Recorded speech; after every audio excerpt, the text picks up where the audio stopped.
الرحمن الرحیم یا رب صلی وسلم دائما ابدا علی حبیبک خیر الخلق کلہم الحمد للہ رب العالمین والصلاة والسلام علی سید الانبیاء والمرسلین وعلی آلہ واصحابہ اجمعین اما بعد اعوذ باللہ من الشیطان الرجیم بسم اللہ الرحمن الرحیم امن خلق السماوات والارض وانزل لکم من السماء ماء فانبتنا به حدائق ذات بہجہ ما کان لکم ان تنبتوا شجرہا صدق اللہ العظیم۔ کل ہمارا 19واں پارہ مکمل ہوا تھا اور آج جو ہے وہ 20واں پارہ ہوگا انشاءاللہ۔ 20ویں پارے کی شروع میں جو ہے اللہ رب العزت نے اپنی قدرت کی جو نشانیاں ہیں اس کو بیان فرمایا ہے۔ مشرکین مکہ اس بات کو مانتے تھے اور مشرکی کہتے تھے کہ کائنات کو پیدا کرنے والی ذات صرف اللہ کی ہے، پوری کائنات کو اللہ نے پیدا کیا ہے، لیکن اللہ نے کائنات کو پیدا کرنے کے بعد جو انتظام تھا، کائنات کا جو نظام تھا، وہ دوسروں کے حوالے کر دیا، بتوں کے حوالے کر دیا، معبودوں کے حوالے کر دیا۔ تو یہ وہ کہتے تھے، لہٰذا اب ان معبودوں کو خوش کرنے کے لیے ان معبودوں کی عبادت کرنی ہوگی۔ کیا کرنی ہوگی؟ عبادت کرنی ہوگی۔ تو 20ویں پارے کے شروع میں جو ہے اللہ تعالیٰ نے اپنی قدرت کاملہ کے دلائل کو بیان فرمایا اور ساتھ میں جو ہے مشرکین کی تردید فرمائی کہ آپ جو تم لوگ جو کہہ رہے ہو کہ اللہ کے ساتھ دوسرے اور بھی ہیں، تو فرمایا کہ نہ، صرف اللہ کی ذات ہے، اللہ کے علاوہ اور کوئی نہیں ہے، معبود صرف اللہ ہے۔ اللہ کی قدرت کی دلائل بیان فرمایا، اللہ تو وہ ہے جس نے آسمان اور زمین کو پیدا کیا اور آسمان سے پھر پانی کو اتارا اور پھر اس پانی کے ذریعے سے ہرے بھرے باغات اگائے، سرسبز و شاداب جو زمین کو ہریالی بخشی، اور پھر زمین کے ٹھہرنے کے لیے زمین کو پیدا کیا اور زمین کو ٹھہرنے کے لیے جو ہے بڑے بڑے پہاڑ بنا دیے، پہاڑوں کو جو ہے میخیں اور کھونٹے بنا دیا، اور پھر زمین کے اندر اللہ رب العزت نے طرح طرح کی نہریں جاری فرما دی۔ تو فرمایا کہ جب بندہ مجبور ہوتا ہے، لاچار ہوتا ہے، بے بس ہو جاتا ہے، تو اللہ رب العزت کو پکارتا ہے، اور اس لاچار کی دعا کون سننے والا ہے؟ اللہ سننے والا ہے۔ اور پھر آسمانوں سے روزی، زمین سے روزی دینے والا کون ہے؟ اللہ کی ذات ہے۔ فرمایا کہ جب سارے کام اللہ کرتا ہے تو پھر عبادت کس کی ہونی چاہیے؟ اللہ کی عبادت صرف اور صرف اللہ کی ہونی چاہیے، اس کو بیان فرمایا۔ اور پھر اس کے بعد انک لا تسمع الموتى ولا تسمع الصم الدعاء اذا ولوا مدبرين وما انت بهادي العمي عن ضلالتهم ان تسمع الا من يؤمن بآياتنا فهم مسلمون۔ یہاں سے رحمت عالم صلی اللہ علیہ وسلم کو تسلی دی گئی۔ تسلی کس اعتبار سے دی گئی؟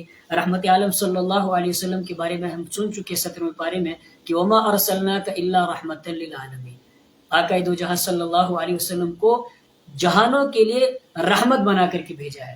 تو آقا علیہ الصلوۃ والسلام کو تمام انسانوں کے ساتھ جو ہمدردی تھی، جو شفقت تھی، اس کا جذبہ یہ تھا کہ اس کی وجہ سے رحمت عالم صلی اللہ علیہ وسلم جو ہے تمام انسانوں تک جو ہے اللہ کے پیغام کو پہنچانے کی کوشش کرتے تھے اور پہنچاتے بھی تھے۔ اور آپ علیہ الصلوۃ والسلام کی یہ چاہت تھی کہ سارے لوگ جو ہیں وہ جہنم سے بچ کر کے جنت میں جانے والے بن جائے، یہی آقا علیہ الصلوۃ والسلام کی چاہت تھی۔ لیکن رحمت عالم صلی اللہ علیہ وسلم کی اس پیغام کو جب کچھ لوگ قبول نہیں کرتے تھے، مانتے نہیں تھے، تو پھر آقا علیہ الصلوۃ والسلام کو سخت صدمہ ہوتا تھا۔ آپ علیہ الصلوۃ والسلام غمگین ہوتے تھے۔ کیسے غمگین ہوتے تھے؟ فرمایا کہ کسی کی اولاد اس کے کہنے کے خلاف آگ میں جا رہی ہو، ایسے ہی غمگین ہوتے تھے۔ اور پھر اللہ رب العزت نے آپ علیہ الصلوۃ والسلام کو جگہ جگہ تسلی دی، کئی جگہ تسلی دی کہ اگر یہ آپ ایمان نہیں لاتے ہیں تو لعلک باخع نفسک الا یکونوا مؤمنین، اگر یہ نہیں مانتے ہیں، اگر ایمان قبول نہیں کرتے ہیں، تو کیا آپ ان کے نہ ماننے کی وجہ سے اپنی جان دے دو گی، اپنے آپ کو مشقت میں ڈال دو گی؟ جگہ جگہ تسلی دی۔ یہاں پر بھی اللہ رب العزت نے آقا دو جہاں صلی اللہ علیہ وسلم کو کیا دی؟ تسلی دی۔ اور پھر جو ہے تسلی دی مثالوں کے ذریعے سے۔ کیا فرمایا؟ فرمایا کہ یہ جو نہ ماننے والے ہیں، اگر یہ نہیں مانتے ہیں تو ان کو چھوڑ دیجئے، آپ کا کام تھا ان تک پیغام کو پہنچانا، سو آپ کر چکے، آپ پیغام پہنچا چکے، اب یہ نہیں مان رہے ہیں تو ان کو چھوڑ دیجئے اپنے حال پر۔ کیوں؟ اس لیے کہ یہ اس وجہ سے نہیں مانتے ہیں کیونکہ ایک جو ماننے کی انسان کے اندر صلاحیت ہوتی ہے، ماننے کا جو جذبہ ہوتا ہے وہ ان کے اندر سے کیا ہو چکا ہے؟ ختم ہو چکا ہے۔ مثال دے کر کے فرمایا کہ یہ لوگ حق کو قبول کرنے کے معاملے میں مردہ لاش کی طرح ہے۔ کس کی طرح ہے؟ مردہ لاش اگر سامنے پڑی ہو، اس کو اگر انسان سناتا جائے، کچھ سناتا رہے، جتنا مرضی سناؤ، اس سنانے کی وجہ سے اس کو کوئی فائدہ ہونے والا نہیں ہے۔ اسی طرح یہ بھی ہو گئے ہیں، آپ ان کو سناتے رہیے مگر یہ سنیں گے، یہ فائدہ حاصل نہیں کریں گے۔ اسی طرح فرمائے کہ ان کی مثال اس بہرے آدمی کی طرح ہے جو بہرا ہونے کے ساتھ ساتھ بات سننا ہی نہیں چاہتا۔ بہرا ہونے کے ساتھ ساتھ کیا ہے؟ بات سننا ہی نہیں چاہتا، بلکہ جب کوئی بات سنانا چاہتا ہے تو یہ پیٹھ موڑ کر کے بھاگ جاتے ہیں۔ تو آقا دو جہاں صلی اللہ علیہ وسلم بھی جب ان کو قرآن سناتے تھے وہ کیا کرتے؟ اپنے کانوں کے اندر انگلیاں ڈال دیتے تھے، انگلیاں ٹھونس دیتے تھے تاکہ ہمارے کانوں کے اندر قرآن نہ پہنچ سکے۔ اور پھر اس کے بعد تیسری مثال دی کہ ان کی مثال اندھوں کی سی ہے۔ کس کی طرح ہے؟ اندھوں کی طرح ہے۔ لیکن اندھا کیا ہوتا ہے؟ اگر وہ ہاتھ پکڑ کے اس کو کوئی راستہ دکھانا چاہے تو وہ کیا کرتا ہے؟ چل پڑتا ہے نا۔ لیکن فرمایا کہ ان کی مثال اس اندھے کی طرح ہے جس کو راستہ بھی دکھایا جائے لیکن وہ دیکھنا نہیں چاہتا ہے۔ یہی مثال ان کی ہے، کس کی؟ مشرکین مکہ کی ہے۔ اور پھر اس کے بعد فرمایا کہ ان تسمعوا الا من یؤمن بآیاتنا فهم مسلمون، آپ قرآن کریم کی آیتیں اسی کو سنا سکتے ہیں کہ جو اللہ کی آیتوں پر ایمان لاتا ہے، جو اللہ کی اطاعت کرنے والا ہو، اللہ کی فرم برداری کرنے والا ہو، وہی آیتوں پر کو سنے گا۔ اس کے علاوہ آپ ان کو نہیں سنا سکتے، اس کے علاوہ کسی اور کو آپ نہیں سنا سکتے۔ اور پھر اس کے بعد وَإِذَا وَقَعَ الْقَوْلُ عَلَيْهِمْ أَخْرَجْنَا لَهُمْ دَابَّةً مِّنَ الْأَرْضِ تُكَلِّمُهُمْ أَنَّ النَّاسَ كَانُوا بِآيَاتِنَا لَا يُوقِنُونَ۔ یہاں سے جو ہے قیامت کے قریب ایک نشانی ظاہر ہوگی، اس نشانی کا ذکر فرمایا۔ نشانی کیا ہے؟ اس کو کہا جاتا ہے دابۃ الارض۔ دابۃ الارض یعنی زمین کے اندر سے ایک جانور نکلے گا، تکلمہم، وہ لوگوں کے ساتھ آ کر کے کیا کرے گا؟ باتیں بھی کرے گا۔ زمین سے قیامت کے قریب ایک زمین سے جانور نکلے گا اور آنے کے بعد پھر لوگوں کے ساتھ کیا کرے گا؟ باتیں بھی کرے گا۔ یہ جانور نکلے گا کہاں؟ فرمایا کہ مکہ مکرمہ میں کوہ صفا سے نکلے گا۔ کہاں سے؟ کوہ صفا سے نکلے گا اور اپنے سر سے مٹی جھاڑتا ہوا نکلے گا، اور مسجد حرام میں حجر اسود اور مقام ابراہیم کے درمیان پہنچے گا، اور جب لوگ اس کو دیکھیں گے تو لوگ بھاگنا شروع ہو جائیں گے۔ کیا کریں گے؟ لوگ بھاگیں گے، اور پھر ایک جماعت وہاں رہ جائے گی۔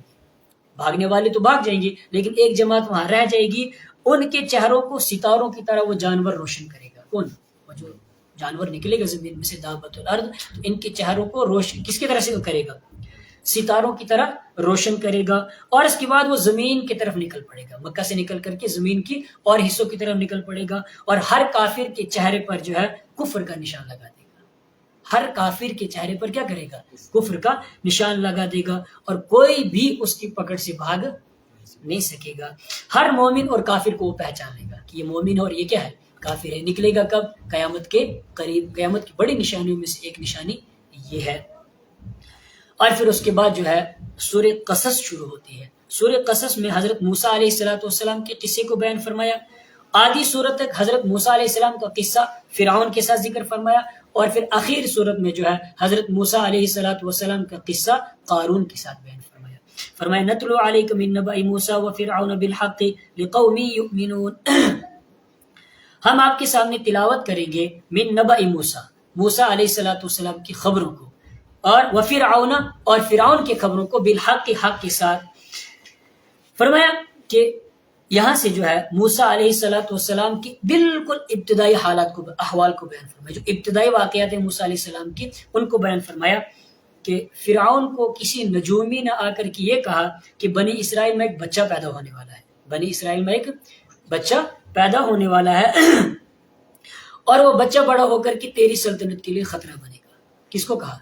فرعون کو۔ کس نے کہا؟ ایک نجومی نے آ کر کے کہا۔ فرعون نے جب یہ بات سنی تو اس نے بنی اسرائیل کے بچوں کو قتل کرنے کا کیا کر دیا؟ حکم دے دیا۔ وہ بچوں کو قتل کر دیتا تھا، عورتوں کو کیا کرتا تھا؟ زندہ چھوڑ دیتا تھا۔ اور فوج اس کی کتنی تیز تھی، ہوشیار تھی، ان کے بارے میں کہا گیا کہ ان کی آنکھیں جو تھی وہ کوے کی طرح تھی۔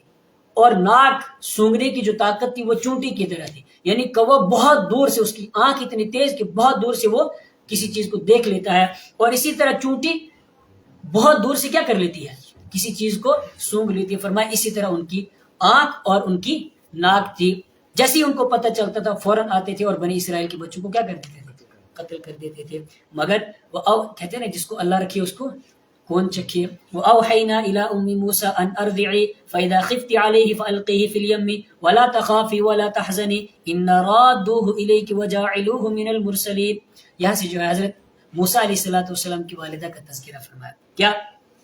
وَأَوْحَيْنَا إِلَىٰ أُمِّ مُوسَىٰ أَنْ أَرْضِعِي، اللہ رب العزت نے حضرت موسیٰ علیہ السلام کی والدہ کے دل میں بات ڈالی کہ تمہارے یہاں جو بچہ پیدا ہوگا، جب وہ بچہ پیدا ہو جائے تو ان ارضعی، اس کو کیا کرنا، دودھ پلاتی رہنا۔ فَإِذَا خِفْتِ عَلَيْهِ فَأَلْقِيهِ فِي الْيَمِّ وَلَا تَخَافِي وَلَا تَحْزَنِي، لیکن اور جب تجھے دودھ پلاتی رہنا اس کو، لیکن جب تجھے ڈر محسوس ہو جائے، خوف محسوس ہو جائے، تو پھر کیا کرنا، اس بچے کو دریا کے اندر ڈال دینا۔ اور لا تخافی ولا تحزنی، بچے کو دریا میں ڈالنے کے بعد نہ ڈرنا اور نہ غمگین ہونا، نہ ڈرنا اور نہ ہی غمگین ہونا۔ کیوں؟ اِنَّا رَادُوهُ إِلَيْكِ وَجَاعِلُوهُ مِنَ الْمُرْسَلِينَ، اس لیے کہ ہم تیرے بیٹے کو تیری طرف واپس لوٹا دیں گے۔ اللہ نے وعدہ فرمایا کس سے؟ حضرت موسیٰ علیہ السلام کی والدہ سے کہ ہم ضرور بس ضرور اس بچے کو تیری طرف کیا کریں گے، لوٹا دیں گے، اور ہم اس کو اپنا رسول بھی بنائیں گے۔ کیا کریں گے؟ اپنا رسول بھی بنائیں گے۔ اور پھر یہ بھی فرمایا کہ بچہ تیری طرف واپس لوٹا دیں گے، اور تیری گود میں پلے گا بھی اور بڑھے گا بھی، اور تیرا ہی کیا کرے گا، یہ دودھ بھی پیے گا۔ اور چنانچہ ایسا ہی کیا، حضرت موسیٰ علیہ السلام کی والدہ نے بچے کو اٹھایا، صندوق میں ڈالا اور دریا کے اندر ڈال دیا، مگر ماں تھی نا، آخر ماں تھی۔ اب یہ صندوق بہتا ہوا کہاں پہنچا؟ فرعون کے محل کے پاس پہنچا، اور فرعون کے فوجی جو تھے انہوں نے اٹھایا اور اس صندوق کو کہاں پہنچا دیا؟ فرعون کے سامنے لا کھڑا کر دیا۔ اور پھر جب فرعون کی بیوی آسیہ نے دیکھا، اس نے کیا کہا؟ قرۃ عین لی ولک، یہ میری بھی آنکھوں کی ٹھنڈک ہے اور تیری بھی آنکھوں کی ٹھنڈک ہے۔ اب کیا کر؟ لا تقتلوہ، اس کو تو قتل مت کر، عسیٰ ان ینفعنا او نتخذہ ولدا، قریب ہے کہ ہم اس سے نفع اٹھائیں گے اور ہم اس کو کیا بنا لیں گے، اپنی اولاد بنا لیں گے۔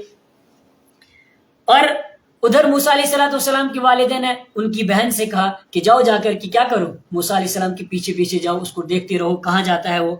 اور پھر موسیٰ علیہ السلام کی بہن موسیٰ علیہ السلام کے پیچھے چلتی رہی اور اجنبیوں کی طرح اس کو دیکھتی رہی۔ کیا کرتی رہی؟ اجنبیوں کی طرح اس کو دیکھتی رہی۔ اور ادھر جب موسیٰ علیہ السلام کو اٹھا لیا گیا تو اب مسئلہ ہوا دودھ پینے کا کہ موسیٰ علیہ السلام کو کیا کیا جائے، دودھ پلایا جائے۔ اب جب جو بھی دائی آتی موسیٰ علیہ السلام کو دودھ پلاتی، وہ موسیٰ علیہ السلام کسی دائی کو دودھ نہیں پیتے تھے، اور پیتے بھی کیسے؟ وَحَرَّمْنَا عَلَيْهِ الْمَرَاضِعَ مِن قَبْلُ، ہم نے روک رکھا تھا موسیٰ علیہ السلام کے لیے دائیوں کو، من قبل، پہلے سے ہی روک دیا تھا کہ کسی کا دودھ نہیں پیے گا۔ اور اس کے بعد موسیٰ علیہ السلام کی جو بہن تھی اس نے کہا کہ کیا میں آپ کو رہنمائی کروں ایسی عورت کی طرف جس کا یہ دودھ بھی پیے گا اور وہ عورت اس کی کیا کرے گی، دیکھ بھال بھی کرے گی۔ اور پھر بہن کے کہنے پر، مشورے پر جو ہے موسیٰ علیہ السلام کی والدہ کو لایا گیا، اور پھر موسیٰ علیہ السلام نے اپنی والدہ کا کیا کیا، دودھ پیا۔ اور یوں اللہ رب العزت نے موسیٰ علیہ السلام کی والدہ کے ساتھ جو وعدہ کیا تو اس کو کیا کیا، پورا کر دیا۔ اور پھر اس کے بعد جو ہے وَدَخَلَ الْمَدِينَةَ عَلَى حِينِ غَفْلَةٍ مِّنْ أَهْلِهَا فَوَجَدَ فِيهَا رَجُلَيْنِ يَقْتَتِلَانِ هَذَا مِنْ شِيعَتِهِ وَهَذَا مِنْ عَدُوِّهِ۔ یہاں سے جو ہے قبطی کے قتل کا تذکرہ فرمایا۔ موسیٰ علیہ السلام نے ایک قبطی کو مار دیا تھا، ایک مکہ مارا تھا، اس کو کیا کر دیا تھا، ختم ہی کر دیا تھا، اس کا قصہ ہی تمام کر دیا تھا، اس کو ذکر فرمایا ایک قبطی اور ایک اسرائیلی، قبطی فرعون کی قوم کا، اور اسرائیلی موسیٰ علیہ السلام کی قوم کا جو ہے جھگڑا ہو رہا تھا دونوں میں آپس میں۔ تو اسرائیلی نے موسیٰ علیہ السلام وہاں سے گزرے تو جو اسرائیلی تھا اس نے موسیٰ علیہ السلام کو کیا کیا، مدد کے لیے بلایا۔ موسیٰ علیہ السلام گئے اس کی مدد کرنے کے لیے، اور مدد جب کی تو قبطی کو ایک مارا، فقضا، تو اس کا کیا ہو گیا، وہیں پہ فیصلہ ہو گیا، وہ وہیں پر کیا ہو گیا، مر گیا۔ موسیٰ علیہ السلام وہاں سے نکل گئے۔ اب دوسرے دن جب موسیٰ علیہ السلام پھر وہاں سے گزرے تو پھر دیکھا وہ آدمی پھر ایک کے ساتھ کیا کر رہا ہے، جھگڑا کر رہا ہے۔ اس نے پھر موسیٰ علیہ السلام کو مدد کے لیے بلایا۔ اب موسیٰ علیہ السلام نے اسے کیا کہا کہ تو ہی شریر لگتا ہے کہ تو ہی شرارتی ہے، تو ہر ایک کے ساتھ کیا کرتا ہے، جھگڑا کرتا ہے۔ لیکن پھر اپنی قوم کا تھا، موسیٰ علیہ السلام نے یہ بات کہی اور نکلے اس کو پکڑنے کے لیے، کس کو، قبطی کو پکڑنے کے لیے، تاکہ اسرائیلی کو چھڑائے۔ لیکن اب اسرائیلی تو ڈر گیا کہ موسیٰ علیہ السلام نے تو مجھے ڈانٹ دیا، اب شاید یہ مجھے ہی ماریں گے، قبطی کو مارنے کی بجائے کیا کریں گے، مجھے ہی ماریں گے. تو اس نے کہا اتريد ان تقتلني كما قتلت نفسا بالامس, کیا تو مجھے بھی قتل کرنا چاہتا ہے جیسے تو نے کل ایک کو کیا کر دیا, قتل کر دیا. اب تک پتہ نہیں تھا کہ کس نے اس قبطی کو مارا ہے, لیکن آج اس نے خود ہی بتا دیا کہ کس نے مارا ہے, حضرت موسیٰ علیہ السلام نے مارا ہے. اب موسیٰ علیہ السلام کا راز کیا ہو گیا, ظاہر ہو گیا, کھل گیا.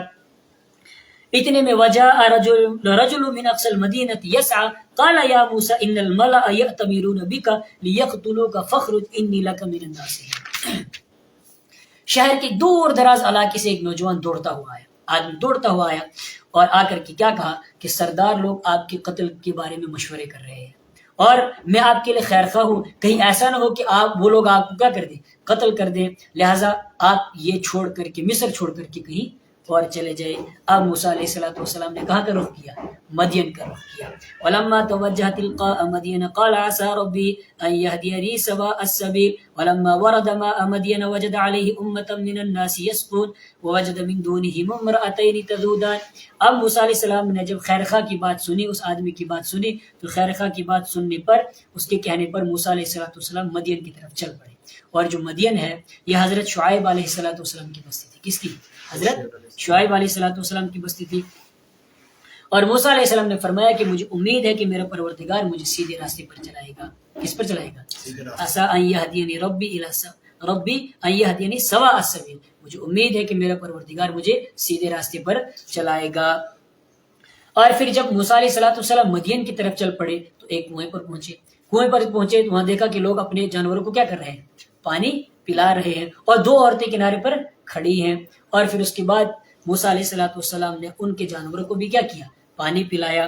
اور پھر وہ جو لڑکیاں تھیں انہوں نے گھر جا کر کے, وہ بچیاں کس کی تھی, حضرت شعیب علیہ السلام کی تھی, انہوں نے جا کر کے اپنے ابا سے پورا قصہ بیان فرمایا. فجاءت احداهما تمشي على استحياء. تو جب شعیب علیہ السلام کو پورا قصہ سنایا گیا تو حضرت شعیب علیہ السلام نے ایک بچی کو بھیجا کہ جاؤ موسیٰ علیہ السلام کو بلا کر کے لاؤ. اور جب شعیب علیہ السلام حضرت موسیٰ علیہ السلام حضرت شعیب علیہ السلام کے پاس پہنچے تو حضرت شعیب علیہ السلام نے کیا فرمایا کہ آپ ظالم لوگوں سے بچ آئے ہیں, اب آپ کو کوئی ڈرنے کی ضرورت نہیں ہے. پھر بیٹی نے درخواست کی کہ آپ موسیٰ علیہ السلام کو اپنے پاس اجیر بنا کر کے رکھ لیجیے, کیونکہ بہترین اجیر, اجرت پر کام کرنے والا رکھ لیجیے, کیونکہ بہترین اجیر وہ ہے, اجرت پر کام کرنے والا وہ ہے جو طاقتور بھی ہو اور امانت دار بھی ہو. اور چونکہ شعیب علیہ السلام کی بیٹی حضرت موسیٰ علیہ السلام کی امانت داری کو بھی اور طاقت کو بھی کیا کر چکی تھی, دیکھ چکی تھی. طاقت دیکھی تھی کنویں سے جب پانی کھینچا تھا, اور امانت داری تب دیکھی تھی کہ جب وہ بلانے کے لیے ان کو گئی تو موسیٰ علیہ السلام کے آگے آگے وہ لڑکی چل رہی تھی. موسیٰ علیہ السلام نے کیا فرمایا کہ نہ, مجھے آگے چلنے دو اور آپ پیچھے چلو. تو وہ امانت داری بھی کیا کر چکی تھی, دیکھ چکی تھی. لہٰذا والد نے حضرت شعیب علیہ السلام نے موسیٰ علیہ السلام کو اپنے پاس اجرت پر بیٹی کے کہنے پر رکھ لیا.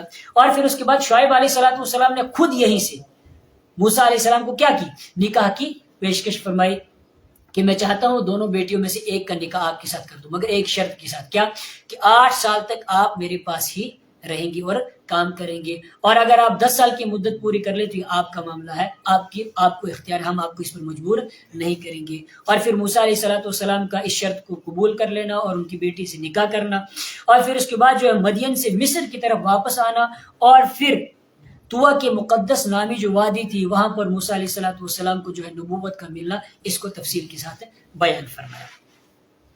اور پھر وما كنت بجانب الغربی اذ قضینا الی موسیٰ الامر وما كنت من الشاہدین.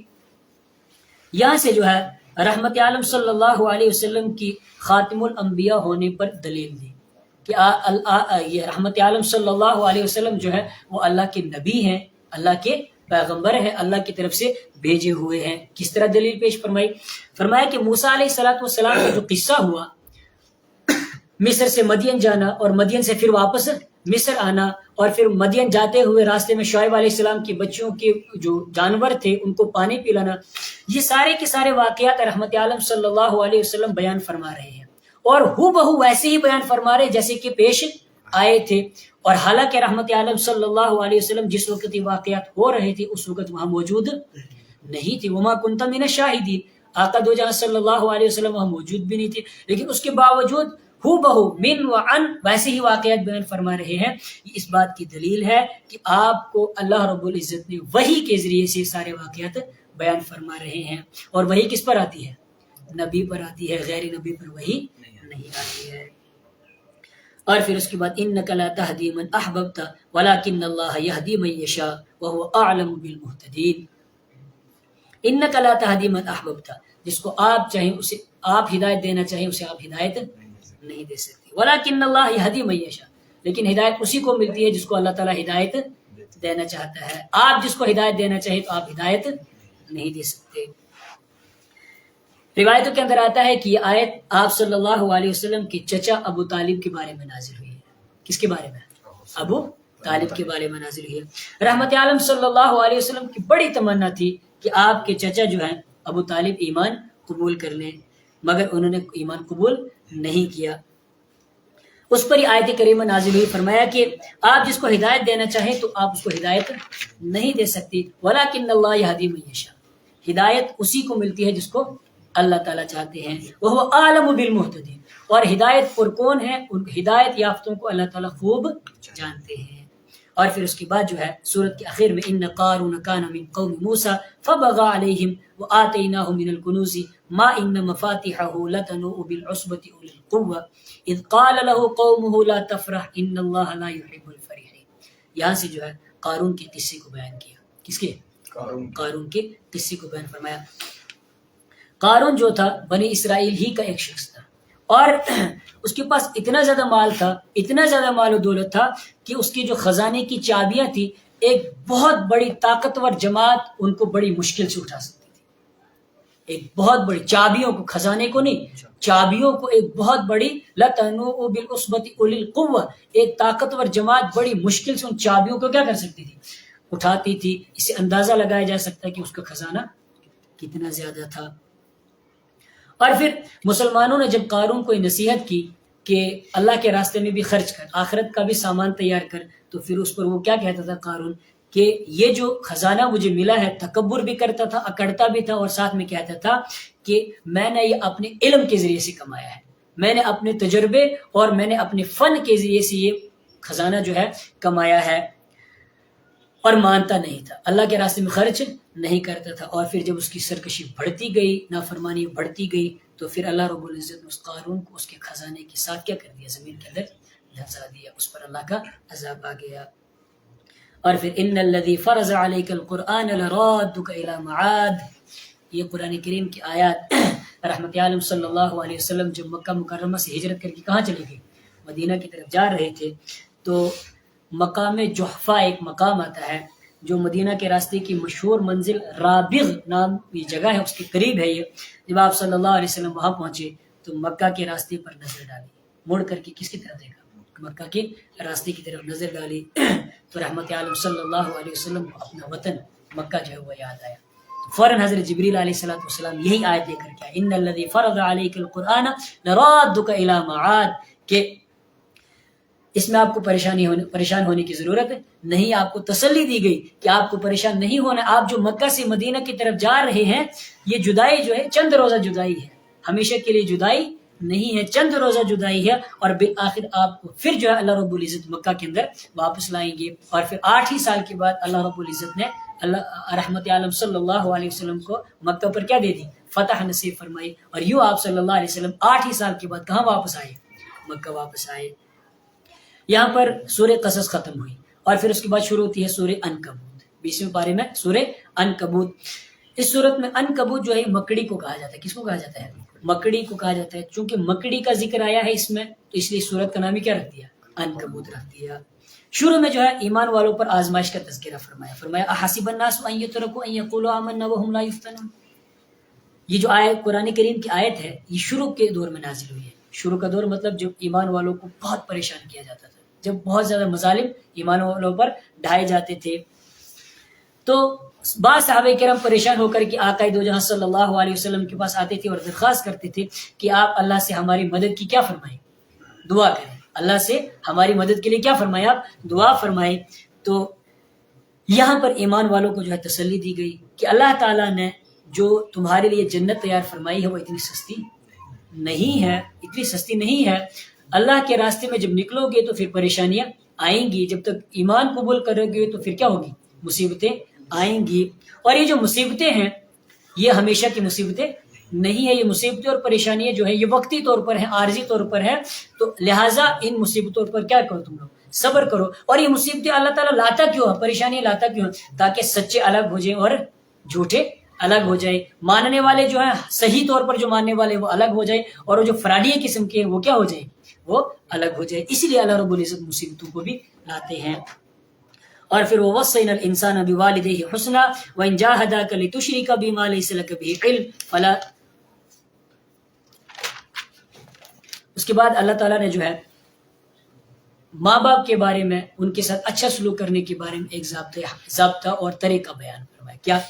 دین اسلام کے ابتدائی زمانے میں ایسا بھی ہوا ہے کہ بیٹا مسلمان ہو گیا تو باپ کیا ہے، کافر ہے.